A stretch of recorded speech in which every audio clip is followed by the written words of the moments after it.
Hi ಎಲ್ರಿಗೂ ನಮಸ್ತೆ. Welcome back to Shruti's kitchen and life YouTube channel. ನಾವಿವತ್ತು ಸ್ಪೆಷಲ್ ಒಂದು ರೆಸಿಪಿ ಮಾಡೋಣ. ಅದೇನಪ್ಪ ಅಂದರೆ ನಿಮ್ಗೆ ಆಲ್ರೆಡಿ ತಮ್ಮನೇಲಲ್ಲಿ ನೋಡಿರ್ತೀರ, ಗೊತ್ತಾಗ್ತಿದೆ. ದಪ್ಪ ಮೆಣಸಿನ್ಕಾಯಲ್ಲಿ ಎಣ್ಗಾಯ ಹೇಗೆ ಮಾಡೋದು ಅಂತೇಳಿ.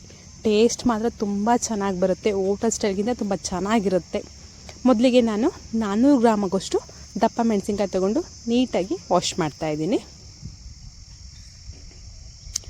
ನಂತರ ಎಣ್ಗಾಯಿ ಯಾವ ರೀತಿ ಕಟ್ ಮಾಡ್ಕೊತೀವೋ ಬದನೆಕಾಯಿನ, ಅದೇ ರೀತಿ ಎರಡು ಸೈಡ್ ಕಟ್ ಮಾಡಿಕೊಂಡು ಸೆಂಟ್ರಲ್ಲಿರುವಂತಹ ಬೀಜನ ತೆಗಿಬೇಕು.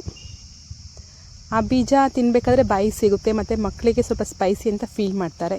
ಹಾಗಾಗಿ ಆ ಬೀಜ ಎಲ್ಲ ನೀಟಾಗಿ ತೆಕ್ಕೊಂಡು ಅಷ್ಟನ್ನು ರೆಡಿ ಮಾಡಿ ಇಟ್ಕೋಬೇಕು. ಅದೇ ರೀತಿ ನೋಡಿ ಇನ್ನೊಂದು ತೋರಿಸ್ತಾ ಇದ್ದೀನಿ.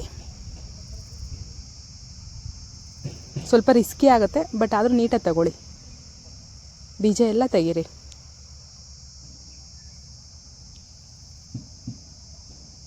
ಈ ರೀತಿ ತೆಕ್ಕೋಬೇಕು ನೋಡಿ.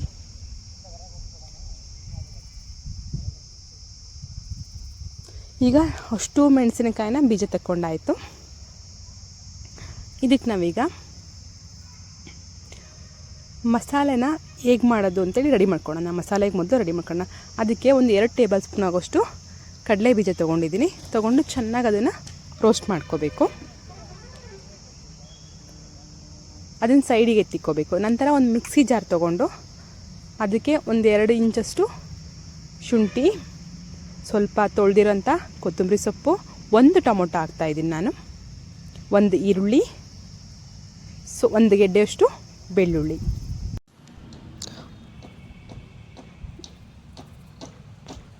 ಒಂದು ಟೇಬಲ್ ಸ್ಪೂನಷ್ಟು ಅಚ್ಚ ಖಾರದ ಪುಡಿ, ಮನೆಯಲ್ಲೇ ಮಾಡಿರುವಂಥ ಖಾರದ ಪುಡಿ, 1 ಟೇಬಲ್ ಸ್ಪೂನಷ್ಟು ಧನಿಯಾ ಪೌಡರು, 3 ಲವಂಗ, ಒಂದು 4 ಪೀಸಸ್ಸು ಚಕ್ಕೆ ಹಾಕಿ ಸ್ವಲ್ಪ ಕಾಯಿ ಆ್ಯಡ್ ಮಾಡ್ತಾಯಿದ್ದೀನಿ.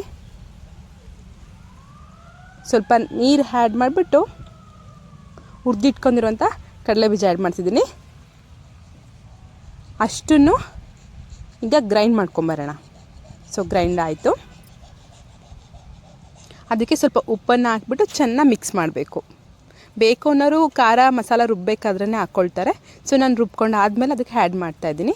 ಈಗ ಒಂದೊಂದೇ ದಪ್ಪ ಮೆಣಸಿನ್ಕಾಯಿ ತೊಗೊಂಡು ಮಧ್ಯದಲ್ಲಿ ಕಟ್ ಮಾಡಿರ್ತೀವಲ್ಲ ಅದಕ್ಕೆ ಫಿಲ್ ಮಾಡಬೇಕು. ನೀಟಾಗಿ ಫಿಲ್ ಮಾಡಿ. ನಾನು ಒಂದು ದಪ್ಪ ಮೆಣಸಿನ್ಕಾಯಿಗೆ ಫಿಲ್ ಮಾಡೋದು ಹೇಗೆ ಅಂತೇಳಿ ತೋರಿಸ್ಕೊಟ್ಟಿದ್ದೀನಿ. ಅದೇ ರೀತಿ ನೀವು ಉಳಿದಿರುವಂಥ ಮೆಣಸಿನ್ಕಾಯಿಗೂ ಫಿಲ್ ಮಾಡಿ ರೆಡಿ ಮಾಡಿ ಇಟ್ಕೊಳ್ಳಿ. ಒಗ್ಗರಣೆಗೆ 2 ಮೀಡಿಯಮ್ ಸೈಜ್ ಆಗೋಷ್ಟು ಈರುಳ್ಳಿ ತೊಗೊಂಡಿದ್ದೀನಿ. ಅದನ್ನು ಚಿಕ್ಕ ಚಿಕ್ಕದಾಗಿ ಕಟ್ ಮಾಡ್ಕೊಳ್ತಾ ಇದ್ದೀನಿ. ನಂತರ ಒಗ್ಗರಣೆ ಹಾಕ್ಕೊಳ್ಳೋದಕ್ಕೆ ಒಂದು ಬಾಣಲಿ ಇಟ್ಟು ಅದಕ್ಕೆ 2ರಿಂದ 3 ಟೇಬಲ್ ಸ್ಪೂನ್ ಆಗೋಷ್ಟು ಎಣ್ಣೆ ಕಾಯಕ್ಕಿಟ್ಟಿದ್ದೀನಿ. ಎಣ್ಣೆ ಕಾದ ನಂತರ 1/4 ಟೇಬಲ್ ಸ್ಪೂನಷ್ಟು ಸಾಸಿವೆ, ಸ್ವಲ್ಪ ಕರಿಬೇವು ಹಾಕಿ ಫ್ರೈ ಮಾಡ್ಕೋಬೇಕು. ನಂತರ ಈರುಳ್ಳಿನ ಹಾಕಿ ಚೆನ್ನಾಗಿ ಫ್ರೈ ಮಾಡ್ಕೊಳ್ಳಿ. ಈರುಳ್ಳಿ ಫ್ರೈ ಆಗ್ತಾಯಿದೆ. ಸೊ ನನಗೆ ಸ್ವಲ್ಪ ಕೋಲ್ಡ್ ಆಗಿದೆ, ಅದಕ್ಕೆ ಸ್ವಲ್ಪ ವಾಯ್ಸ್ ತುಂಬ ವೇರಿ ಬರ್ತಾಯಿದೆ, ಅಡ್ಜಸ್ಟ್ ಮಾಡ್ಕೊಳ್ಳಿ. ಈಗ ಫಿಲ್ ಮಾಡಿ ಇಟ್ಕೊಂಡಿರುವಂತಹ ದಪ್ಪ ಮೆಣಸಿನ್ಕಾಯಿನ ಹಾಕ್ಬಿಟ್ಟು ಚೆನ್ನಾಗಿ ಮಿಕ್ಸ್ ಮಾಡಬೇಕು. ಉಳಿದಿರುವಂಥ ಖಾರ, ಅದಕ್ಕೆ ಸ್ವಲ್ಪ ನೀರನ್ನು ಆ್ಯಡ್ ಮಾಡ್ತಾಯಿದ್ದೀನಿ.